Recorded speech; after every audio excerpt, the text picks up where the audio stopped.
দেশের বেশিরভাগ পাম্পে মিলছে না জ্বালানি তেল। ঈদের ছুটিতে ডিপো বন্ধ থাকায় সংকট, বলছেন ফিলিং স্টেশন মালিকরা। সরকারের ঘোষণা দেওয়ার পরেও যখন তেলের ক্রাইসিস আর্টিফিশিয়ালি বানানো হইতেছে, এটা আসলে মেনে নেওয়া যায় না। তেলের দাম নাকি বাড়তে পারে, এর জন্য তারা লোকাল তেলটাকে মজুত করে একটা সিন্ডিকেটের তৈরি করছে। ঠাকুরগাঁওয়ে খাল খনন কর্মসূচি উদ্বোধন করলেন স্থানীয় সরকার মন্ত্রী মির্জা ফখরুল। দুর্নীতি ও মব কঠোর হাতে দমনের হুঁশিয়ারি। বাংলাদেশের মানুষ ৯৫ মানুষ হচ্ছে ধার্মিক লোক। ধর্মকে তারা ভালোবাসে, শ্রদ্ধা করে, সম্মান করে। ধর্ম নিয়ে ব্যবসা পছন্দ করে। ঈদের তৃতীয় দিনেও সারা দেশের পর্যটন স্পটগুলোতে ভিড়। পাহাড়, সমুদ্রের সৌন্দর্য উপভোগ করছেন ভ্রমণ পিপাসুরা। হিমছড়ি, তারপরে অনেক বৌদ্ধ মন্দির, অনেক জায়গায় ঘুরেছি, তো আমার অনেক ভালোই লাগছে। এখানে আসতে তো অবশ্যই মন ভালো হয়ে যায়, বারবারই সাগরের টানে আসতে ইচ্ছে হয়। পরিবার নিয়ে ঘোরাঘুরি হচ্ছে, সময়টা খুব ভালো কাটে।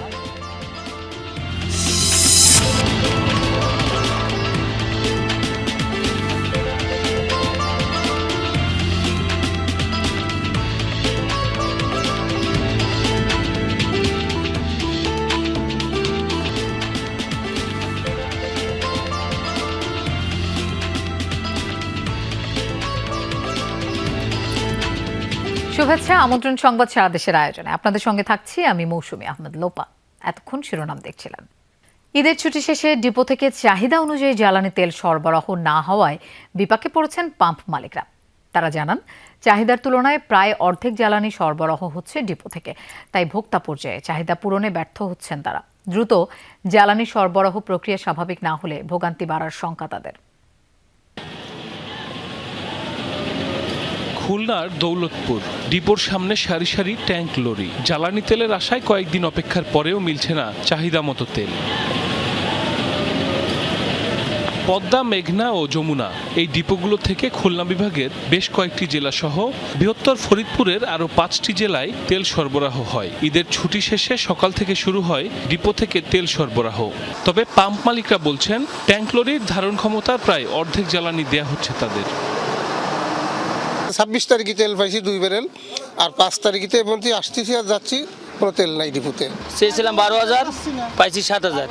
ওই ঈদের আগে দিল, আর 5 দিন পরে পেয়েছি। তেল লাগবে 13,500, দেশে আমার 9,000। কৃষি নির্ভর এলাকা, বিশেষ করে আমাদের যারা কৃষক আছে তারা তো লিগ্যালভাবে তেল পাচ্ছে না। একই চিত্র নারায়ণগঞ্জের ডিপোতেও। পাম্প কর্তৃপক্ষের অভিযোগ, চাহিদা অনুযায়ী আবেদন করলেও তেল মিলছে রেশনিং পদ্ধতিতে।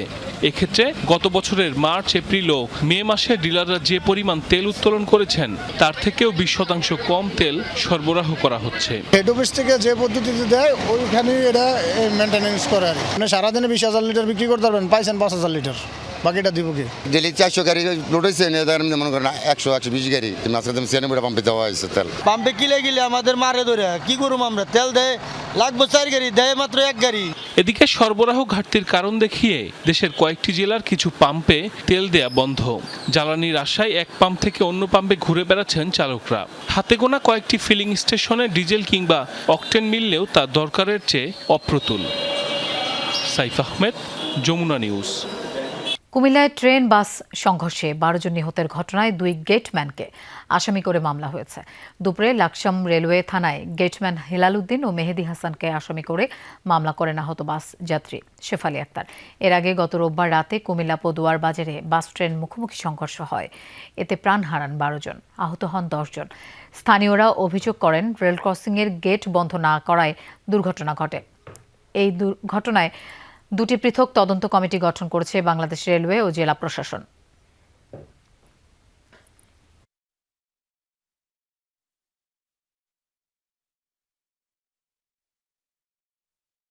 শ্যামলী ডক্টরস কেয়ার হাসপাতালে অভিযানের পর ব্রিফ করছেন স্বাস্থ্যমন্ত্রী সরদার মোহাম্মদ সাখাওয়াত হোসেন। আমরা সরাসরি চলে যাচ্ছি সেখানে।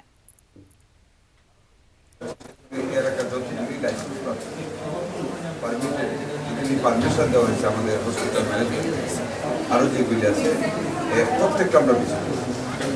আগামীকাল থেকে আমরা স্টার্ট করব, প্রত্যেকটা ভিজিট করব চেকলিস্ট অনুযায়ী করে, যেখানে যেখানে ইরেগুলারিটি পাবো আমরা ইমপ্রুভ করার জন্য একটা শর্ট টাইম স্প্যান দিব ওদেরকে।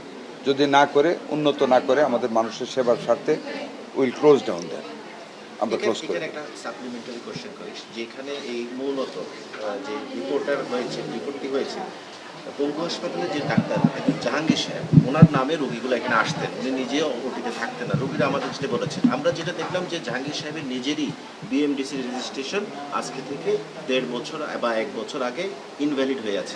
আপনাদের যে নামটা বলেছেন একেএম জাহাঙ্গীর, আমরা কিন্তু ওনার নামটা নোট করে নিয়েছি। এটা আমরা যা ব্যবস্থা নেওয়া নিব, ডাক্তার সাহেব রাসেল ওনারা জানেন, লিগেল আমরা অ্যাকশনে যাব। আর এখানকার যে রোগী আছে, এখন যে ভুক্তভোগী রোগী আছে, এদের বিষয়ে আপনারা কি সিদ্ধান্ত? এখানকার যে রোগীগুলি আমরা পেয়েছি, আমরা একজন ডায়াবেটিস ফুটের রোগী পেয়েছি, তাকে আমরা ওখানে ওনারা নিজেরা ইচ্ছা করে পপুলারে নিয়ে যাচ্ছে।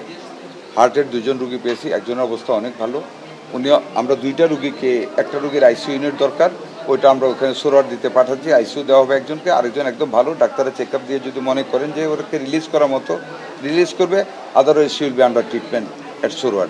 এগুলো 2টা ফ্র্যাকচারের 2টা রোগীর অপারেশন করেছে, আমরা পঙ্গুতে পাঠিয়ে দিচ্ছি। আর 2টা শিশু আছে, আমরা শিশু হাসপাতালে পাঠিয়ে দিচ্ছি। They will be better treated, I hope. তাই না? বিভিন্ন সময় অভিযান হয়েছে, কিন্তু তেমন খুব বেশি প্রতিকার পাওয়া যায়নি, এবং অ্যাম্বুলেন্স সিন্ডিকেটের কথা, আনসার সিন্ডিকেটের কথা আমরা হাসপাতালগুলোতে শুনতে পাই। এগুলো নিয়ে কোনো দেখেন, একটা কথা আপনাদেরকে বলি, রন্ডে যখন গা হয়ে যায়, এটাকে একটু টাইম তো আপনারা দিবেন না, আমাদেরকে হেল্প করেন। যেমন আজকে আপনারা হেল্প করেছেন, রিপোর্ট করেছেন। আজকে নরসিংদীতে আমরা 6 জন অ্যারেস্ট করেছি, 12 জনকে পানিশমেন্ট দিয়েছি বিভিন্ন এই দালালি চক্র। এটা টাইম লাগবে। এই গত 17 বছর তো আসলে মানুষ মানে কনসেন্ট্রেট করেনি, কেউ তার সত্যিকার সেবাটা মানুষের জন্য দেন না। আজকে আমাদের প্রধানমন্ত্রী যেভাবে প্রত্যেকটা জিনিসের কনসার্ন, যেমন আমি স্টার্ট করার আগে মাননীয় প্রধানমন্ত্রীর দপ্তর থেকে আমাকে ফোন করা হয়েছে এই ক্লিনিকটা সম্বন্ধে। দর্শক, শ্যামলী ডক্টরস কেয়ার হাসপাতালে অভিযানের পর ব্রিফ করছেন স্বাস্থ্যমন্ত্রী সর্দার মোহাম্মদ সাখাওয়াত হোসেন। আমরা সরাসরি সেখানে ছিলাম। এদেশের মানুষ ধর্ম নিয়ে ব্যবসা পছন্দ করে না, তাই ধর্মকে বিক্রি করে কিছু করা সম্ভব নয় বলে মন্তব্য করেছেন এলজিআরডি মন্ত্রী মির্জা ফখরুল ইসলাম আলমগীর। সকালে ঠাকুরগাঁও সদর উপজেলার ভাবলারহাট এলাকায় নদী, নালা, খাল, জলাধার খনন ও পুনঃখনন কর্মসূচির আওতায় হেনা নদীর পুনঃখনন কাজের উদ্বোধন শেষে এসব কথা বলেন তিনি। এ সময় সংশ্লিষ্টদের সৎভাবে খালের খনন কাজ পরিচালনার নির্দেশ দেন এলজিআরডি মন্ত্রী। তিনি বলেন, বিএনপি কখনোই দুর্নীতিকে প্রশ্রয় দেয়নি। দলীয় কারো বিরুদ্ধে অভিযোগ উঠলে কঠোর ব্যবস্থা নেওয়া হবে, শক্ত হাতে মব দমন করা হবে বলেও জানান মির্জা ফখরুল ইসলাম আলমগীর।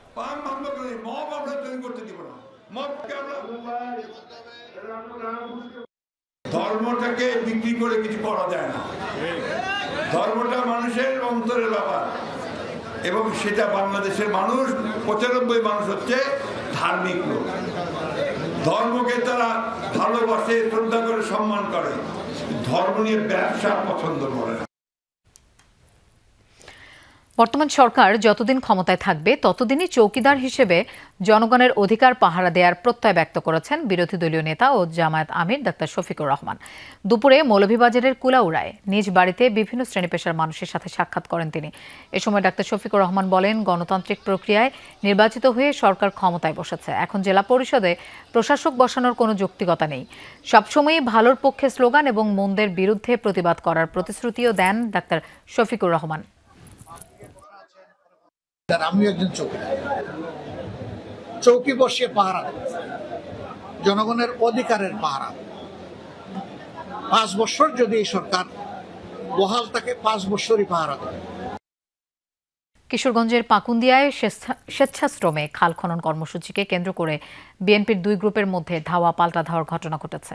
সকালে উপজেলার 11 সিন্দুর ইউনিয়নে দক্ষিণ খামা গ্রামে এই ঘটনা ঘটে। পুলিশ জানায়, যুবদলের কেন্দ্রীয় কমিটির সাবেক কর্মসংস্থান সম্পাদক খন্দকার আল আশরাফ মামুনের উদ্যোগে সকালে খাল খনন কর্মসূচির উদ্বোধন করা হয়। এ সময় কিশোরগঞ্জ 2 আসনের সংসদ সদস্য অ্যাডভোকেট জালাল উদ্দিনের সমর্থকদের বিরুদ্ধে দেশীয় অস্ত্র নিয়ে বাধা দেওয়ার অভিযোগ ওঠে।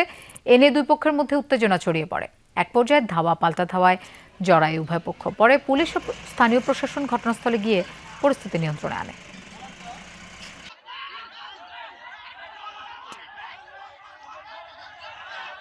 শরীয়তপুরে আধিপত্য বিস্তারকে কেন্দ্র করে ককটেল বিস্ফোরণ ও 1/2 শতাধিক ঘর ভাঙচুরের ঘটনা ঘটেছে। এই ঘটনায় 10 জনকে আটক করেছে পুলিশ। ভোরে নড়িয়ার কালাই ভূঁইয়ার কান্দি ও দরবেশখার কান্দি এলাকায় এই ঘটনা ঘটে। স্থানীয়রা জানায়, ত্রয়োদশ সংসদ নির্বাচনের দিন রাঢ়ী বংশের কয়েকজনের সাথে ধাওয়া পাল্টা ধাওয়া ও হাতাহাতি হয় মেলকার বংশের কিছু লোকের। এরই জেরে ভোরে মেলকার বংশের শতাধিক লোকজন দেশীয় অস্ত্র নিয়ে রাঢ়ী বংশের লোকজনের বাড়িঘরে হামলা করে।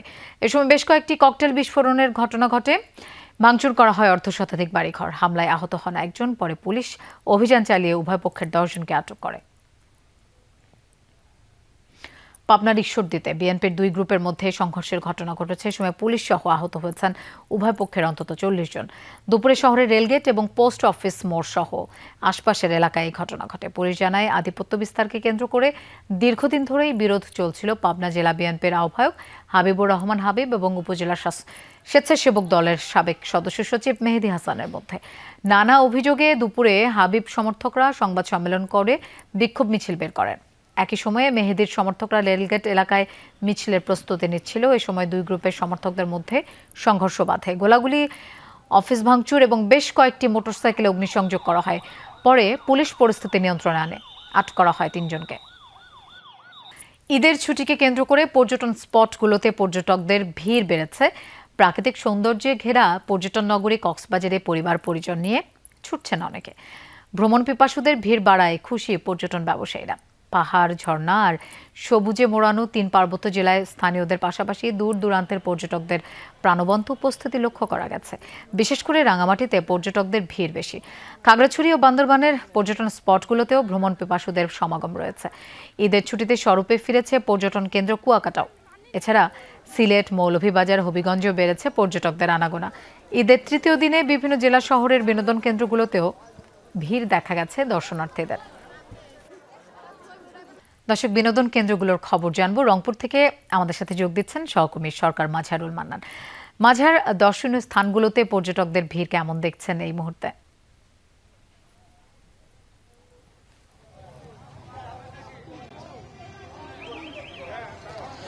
লোপা, যদি বলি যে দর্শনার্থীটাকে উপচে পড়া ভিড়, আমরা একটু যারা নির্মল পরিবেশ এবং প্রাকৃতিক পরিবেশ যারা উপভোগ করতে চান তারা ভিড় জমিয়েছেন। যে আপনি জানেন যে তিস্তা যে নদী আছে, সেই তিস্তা নদীর যে 4টি স্পট আছে, dahlia barrage point, Mahipur, Kaunia Teesta সেতু রেলওয়ে পয়েন্ট এবং আরেকটি হচ্ছে যে গাইবান্ধার সুন্দরগঞ্জের হরিপুর পয়েন্ট। এই 4টি যে পয়েন্ট আছে, এই পয়েন্টেই কিন্তু যে যারা ঈদে যারা বাড়ি এসেছেন বা ঈদে আশেপাশে যারা লোকজন আছেন তারা কিন্তু ভিড় জমিয়েছেন। আমরা যদি আপনাদেরকে একটুখানি দেখাতে পারি যে কাউনিয়ার যে রেলওয়ে ব্রিজ পয়েন্ট আছে, সেই রেলওয়ে ব্রিজ পয়েন্টের পাশে কিন্তু প্রচুর মানুষের এর মধ্যে আসছেন এবং অনেকে আসা শুরু করেছেন এবং অনেকেই যে নদীতে কিছু ট্রলার নিয়ে আসা হয়েছে এবং সেখানে তারা অনেকেই ভাড়ার বিনিময়ে সেখানে এই পানি, সামান্য তিস্তায় যে সামান্য পানি আছে সেই সামান্য পানিটুকু উপভোগ করছেন। এবং এর বাইরে যদি বলি যে রংপুরের যে চিড়িয়াখানা, রংপুরের প্রয়াস, রংপুর তাজহাট জমিদার বাড়ি সহ যে ছোট বড় প্রায় 150টিরও বেশি সরকারি এবং বেসরকারি বিনোদন স্পট আছে এই রংপুর বিভাগে। প্রত্যেকটা জায়গায় কিন্তু মানুষের সব থেকে বেশি উপচে পড়া ভিড় আমরা লক্ষ্য করছি, যেখানে প্রাকৃতিক পরিবেশ পাচ্ছে মানুষজন, অর্থাৎ যেখানে নদীর যেখানে ফ্লেভার আছে বা যেখানে প্রাকৃতিক ফ্লেভার আছে, বিশেষ করে ঐতিহ্যবাহী যে স্থাপনাগুলো আছে সেই স্থাপনাগুলোতে, এলাকাগুলোতেই কিন্তু যারা দর্শনার্থী তারা বেশি ভিড় করছেন এবং এই ভিড় আরো 2-3 দিন অব্যাহত থাকবে বলে জানিয়েছেন এখানকার যারা ব্যবসায়ী। সবাই উপভোগ করবেন। ধন্যবাদ মাঝার আমাদের সাথে যোগ দেবার জন্য। দর্শক, এই ছিল সংবাদ সারা দেশের আয়োজনে।